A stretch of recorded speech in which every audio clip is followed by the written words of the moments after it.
Well, hello, everyone, and welcome back to another episode of CrossWinds Church More Than Sunday podcast. Glad you're joining us. Today, we're going to do something kind of fun. Zac Hamstra is our special guest. Zac is our middle school director here at CrossWinds, and we're going to do an episode where we just get to know Zac. I think you will find him to be interesting and funny and just a joy to get to work with, for me at least. I hope you'll feel the same way about listening to him talk on our podcast. So enjoy this.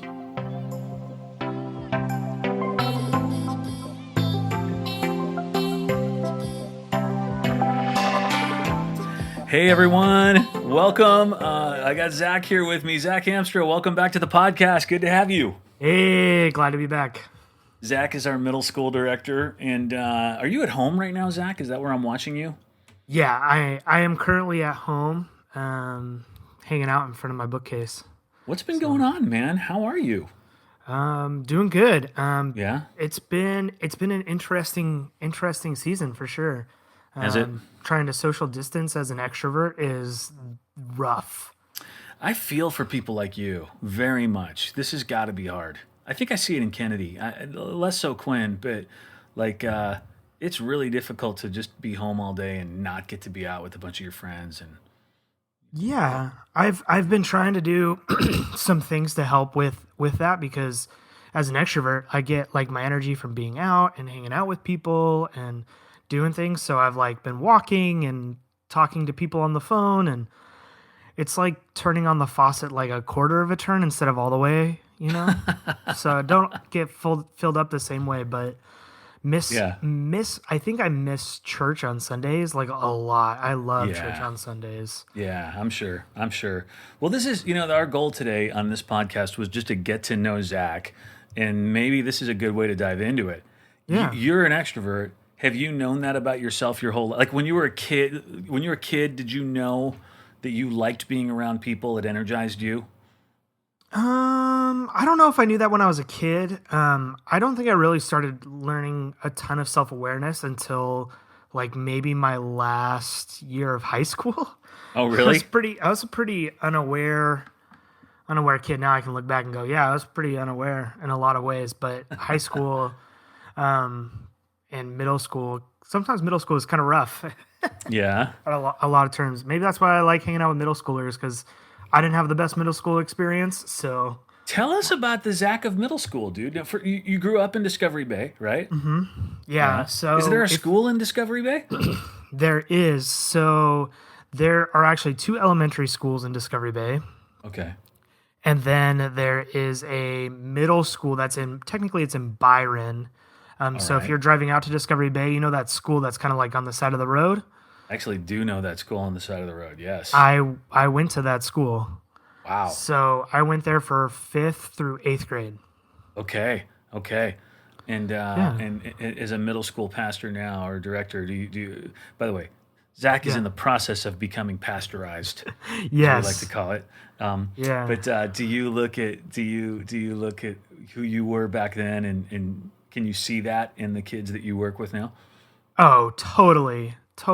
Like a couple of things, like when I was in middle school, I absolutely loved like being a young kid. Like still, like there was part of me that was, I remember still playing like Guns and Robbers and tetherball and wall ball. We called it butts up, with the tennis ball and thrown against the wall. We called it butts up too. I wonder back in like the 70s in Chicago, man. Butts up is what we called it. Yeah, of course. Butts up. And just now, how did you play butts up? Real quick, was it so? The way we played it was if the ball hits you on its way back off the wall, then you had to go immediately to the wall where everybody got to line up and peg you with the ball. Is that pretty much? I think the rule is if you picked it up, you had to throw it from where you were and hit the wall. If you didn't hit the wall, then you also had to go up and get pegged.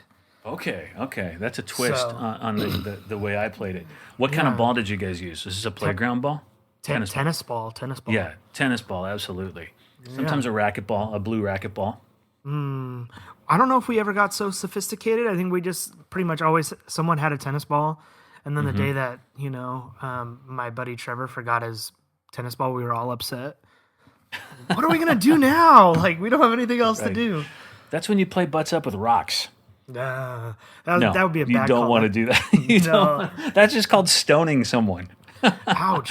Way to make Ouch. it biblical there. That's right. That's right. Okay, sorry. So I interrupted for us to talk about butts up, but go No. on. What else were you going to say?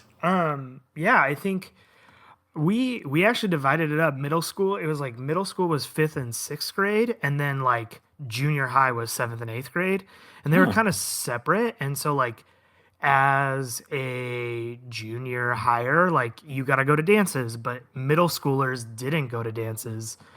So we had like these things called socials and things like that, where they would get all the big inflatables, and it was like a little carnival. And Yep.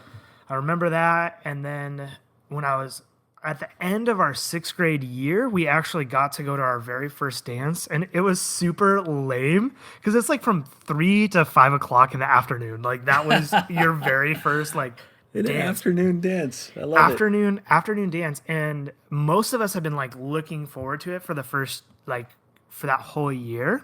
Of course. Like just like it's like a highlight, like your first dance. And as a 5th and 6th grader, like developmentally, you're like starting to become aware of girls, and you're like, oh, I get a dance and I like this girl, so I'm gonna make sure I ask her to dance. Well, as we're getting ready to go into this dance, I am not feeling good. I hadn't been feeling good all day, but I knew I had to tough it out that day to make it into the dance. Yeah. And it's like, it was the old gymnasium. It's like you can still see it from the road as you're driving. Okay. And I Yeah. have my head against the pole outside the gymnasium, waiting to go into this dance, like standing next to my friend, like, dude, I don't feel good. Oh, no. But I'm so excited. And Of course. You're excited. You can't. yeah, before even finishing that sentence, my head goes back, turn to the side, projectile vomit, Oh, my and it gosh. like lands all over girls' shoes. And I just remember it being like absolutely mortifying and like the most embarrassing thing in the entire world. And Yes. then I decided to stay at the dance. Okay, I threw up. I got it all out. I felt better. You tell me you had a breath mint or gum, something. I had some gum. I right. went and cleaned myself up in like a portable bathroom, Yes. you know. And then Did you end up asking anyone to dance at that dance, or were you? I was avoided like the plague. I bet. A lot of girls were unhappy with me for even staying. I did attempt to ask someone to dance, and I was politely turned down. Yes. But we made up for it at other dances. Okay, they Okay. said okay to dance later. You know, it's funny so. to me because this is not the only vomit story I know about you now. Because the very first time I met you, like literally the first time I met you, you were telling me the story of being at our church throwing up at a wedding. Yeah, I got Can the you share stomach- that with us? Sure, I would love to share that story. That's a good story. Because it was actually my brother was getting married in the month of February, and I was an intern at another church, and I went to this wedding at CrossWinds, and it was gorgeous. It was absolutely wonderful. And as I'm getting This is out in the barn, I believe, right? Was the wedding out in the not barn? yeah, but my brother had rented the kids' theater. I didn't know it was the kids' theater back then. Okay. As a groomsmen get ready area. Yes. And I was like laying on the floor. I had been throwing up like the whole night before the wedding. Like we were unsure if I was actually going to make it to the wedding because I woke no. up like midnight till 6 a.m. I was preoccupied in the restroom Right. taking care of said business. Right. So 6 o'clock, I start feeling better. I'm like, okay, I'm going to try to rally this. I haven't slept all night. It's but your we're gonna- brother's wedding. You got to go. Yeah, you gotta make the effort. And I end up getting through like the whole wedding, like before the wedding, laying on the floor, feeling awful. And if you guys have ever been in the kids' theater, that floor is not soft. It was No. not comfortable at all. But it was just as drank tons of Gatorade and like took Tylenol, made it through the wedding. made it through the speeches.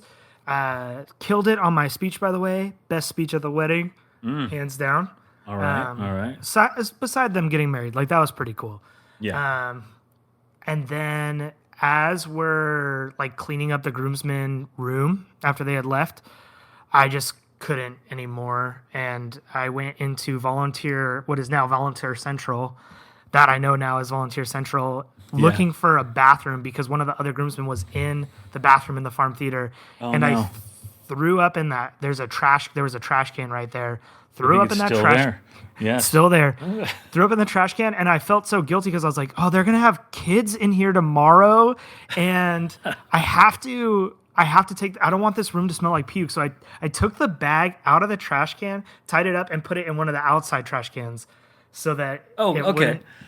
You didn't take it to the dumpster. You just put it in another trash can for someone else to find later. I appreciate it. Well, it was a tied up bag. It's all good. I didn't even You're know a where guest. the dumpster. You don't know where anything is. It's fair.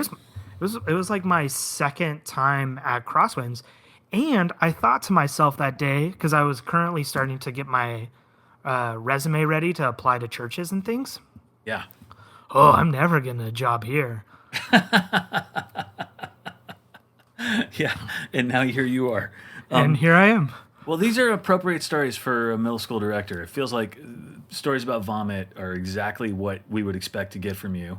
Yeah. I know you well enough to know there's a lot more to you than just that. What was it like growing up in Discovery Bay, man? I mean, it's such a weird little community out there as I think about its relation to the rest of the Bay Area. It's so separate and removed, and even though it's kind of close to Brentwood, even that, it's not like you hop on your bike and ride over to Brentwood. You're a little ways away. What did it feel like? Well, it definitely felt like being out in the boonies. The Safeway and like McDonald's and stuff. If you've ever been out to Discovery Bay, there's like a Safeway and a McDonald's and like Starbucks right there. Like from when we moved there when I was 2 till I think I was in 7th grade. That didn't exist. Oh, really? So it was even little bit of civilization was not there. No, we had like it's called Food Shop now, with like a Valero food shop in the middle of Discovery Bay. We had a Straw Hat Pizza and like a Hallmark card store thing, and those, and that was pretty much like our stores that we could go to. And then otherwise we had to drive to Brentwood to get our groceries and things like that, like produce and all that fun stuff. But it's out in the boonies for sure. Does everybody know what Discovery Bay is? I mean, so basically somebody at one point decided to cut a bunch of channels from the Delta, right? Like toward a master plan community, I guess you'd call it. That's kind of somewhere in between Brentwood and Tracy. It is, when you get out there, it is like just nothing but flat farmland. And then all of a sudden, you'll kind of look between houses in somebody's backyard. You'll see a giant set of piers and water, and all these houses that kind of back up to the water with boats, right? Yeah. Is that pretty accurate? That's very accurate. I mean, it's been built up a little bit over the last 20-something years. My parents still live in the same house. Yeah. And we lived on the water, so I did a lot of swimming when I was young. And a lot of water sports, so like wakeboarding and wake surfing and that kind of stuff. That'd be fun. Yeah. Yeah, it was so cool. It was like, I realized that a lot of people don't have the same experiences as a kid, like getting to go out in the boat like 3 times a week when you're like a kid. It took I would imagine summer as a kid in Discovery Bay had to be pretty awesome. It was so cool. I remember inner tubing all the time, and one year we got these like little inner tubes that were probably 3.5, 4 feet in diameter. So like when we're in high school by this point, and my brother and I got 2 of them, and we learned to like jump behind the boat on these like inner tubes, and got on the news and all kinds of stuff with it. It was a lot of fun. That's cool, dude. Yeah. One of my memories of Discovery Bay. So we go up there. We do the big idea up at a house there. All of our pastors every year we go up. In fact, we were supposed to have it a couple weeks ago. Had to cancel it. Probably the most disappointing part of this thing personally for me so far. But anyway, I'm up there, and I mean this water is connected, I guess, in some strange way to the ocean, in a very distant way. But I look. And I swear I saw a sea lion or a seal or something out there in the water. Do you see that kind of stuff up in that area? It's pretty rare to see that, but I've seen it once or twice. Yeah. I saw it my first time, man. 5 minutes. First 5 minutes there, I looked out and I saw one of these things. You must be one of the luckiest people I know. That's pretty cool. It's good luck, Chris, to see the sea lion. It's good luck. It does make you think twice, though, because this water is very brackish and... it's not clear. It's not like you're looking at the bottom of this is not the Bahamas. No. Yeah. Not at all. So to not know what's in there is a little creepy in some respects. I think that if you were to be like in the beginning of the season, like of the summer season, like we could see our feet, but by the end of the summer season, like everybody's boating and there's a lot of churning and like algae kind of builds up from all the sun exposure. Yeah. By the end, you can't see your feet. I was like 5'8" in high school. And so like, that's like the visibility is like nil and then it's green. Yeah. Yeah. I'm more of a pool person myself. Hey, to each their own. I still love swimming in the water and yeah. I used to drink it when I was a kid. So maybe there's some issues there. Yeah. Maybe that explains some of the things about me.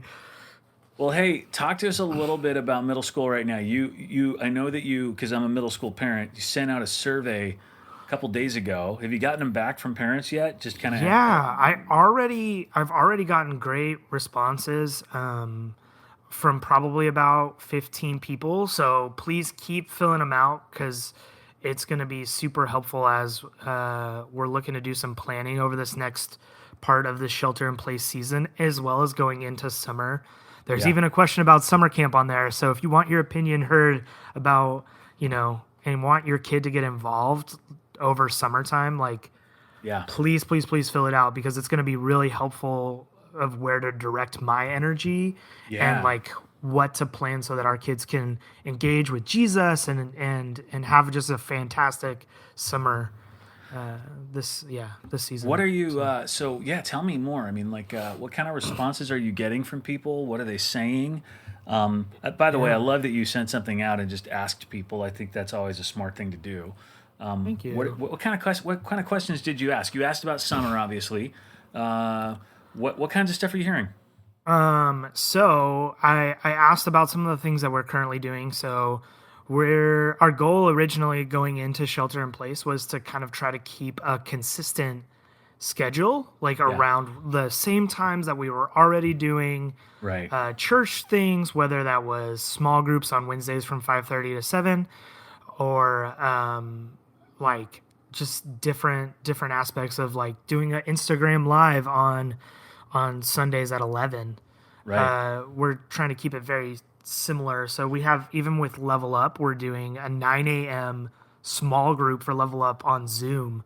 Yeah. And kids have been joining. We usually have about 11 to 12 kids that join. Great. And three different adult leaders to just pour in and talk about Jesus and talk about what's going on with God in that.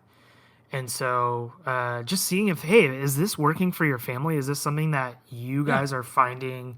And a lot of people are saying, yes, it's great. Keep it up. Not as many people like the Instagram on Sunday mornings just because a lot of kids don't have their own social media in middle school. Yeah. And so maybe we'll be brainstorming around maybe changing that up a little bit here in the next couple of weeks. But this Sunday, don't worry. Yeah. This Sunday we'll still be on Instagram, but maybe the following Sunday we might be trying something different. Okay, that makes sense. So, Good, man. Well, and then the best responses I've gotten, and it's kind of the most varied responses, is around summer camp. Yeah. So tell us about that. What's the story so far? So our plan was to go to Hume Lake over the summer. And as of right now, Hume Lake is holding out hope that they're going to be able to do summer camp. Okay. With that being said, they have canceled like the first 3 weeks of summer camp. So they're starting on week 4. Is that when we were supposed to go? One of those first 3 weeks? Nope. We have spots at week 6 currently right now. We have some space that we can go. But again, we're kind of evaluating and trying to think of maybe if there's something better that we can do to engage our students. And the responses have been kind of along that line. So the different choices that you had for the summer camp question is like, I will send my student to CrossWinds if CrossWinds goes to summer camp. I would prefer a different summer camp experience, but might still send my kid. I'm not sending my kid to anything over 10 people. Okay. And then other. So, So what are you hearing? a lot of indecision right now. Like a lot of people are like, yeah, I'm not going to be doing it no matter what. Like about a quarter of the people that responded said that. We had about a third of the people say, yeah, whatever you guys do for camp, my kid's in. They're going. If they get out of the house for a week, I'm happy. It's time. And then the others have kind of just been a little bit more of like, we haven't really made a decision yet. We're really waiting to see what the state is going to say. Yeah. And some people are even saying like they just might prefer a different camp experience altogether. Yeah. So we're leading into some of that and seeing maybe how we can get creative in this season. Yeah, it's such a tough decision, man. I mean, I'll just say as a dad of a middle schooler, there's this part of you that so wants your kid to be able to go and experience that. And I know Hume Lake has a great program, so to be able to go there with you and the rest of our team, it would be pretty incredible. And then at the same time, I know we're all also worried about our kids, and we don't want them getting sick or anything happening. And even as you watch the news the last few days, there's more and more happening with younger people, and so I get it on all sides. People who would say maybe something else, people who'd say I want my kid to go no matter what, and I understand why there'd be some who say nope, we're just staying in all summer. Not to mention the financial piece, right? I mean, there's a whole nother piece to this that goes beyond just safety, and it's affordability right now, and where people can put their money.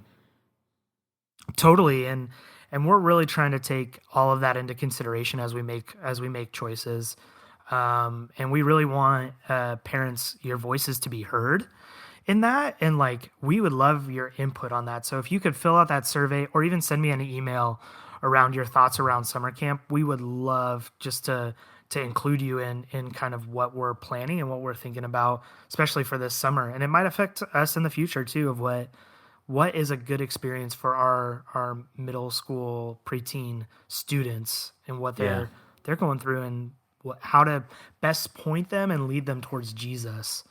Because I think that's the most important part of summer camp, is giving them that peace. Yeah, for sure. Good, Zach. Well, thanks, man. Dude, we appreciate you coming on the podcast and getting to hear some good stories about you in your earlier years. So just Zach's throw-up stories, kind of. Yeah, basically. Yeah, and good to even just get a little bit of an update with what's happening with your ministry, and especially as it relates to this summer. And that's true all around. We're all waiting to kind of find out what we're going to be allowed to do. We've got kind of ideas in mind for what happens when they open us up to 25 people and open us up to 100 people or 50 people, 100 people. And we know that it's not like we're going to get a phone call that says, hey, you can start having major church services again next weekend. So we're in the middle of trying to figure out plans for all of those things. I think we've got ideas, but we're waiting like everyone else. So we'll keep doing that. Definitely. And Zach will keep communicating well. So thanks, dude. Appreciate you being here. Thanks, Chris. Talk to you later. Bye.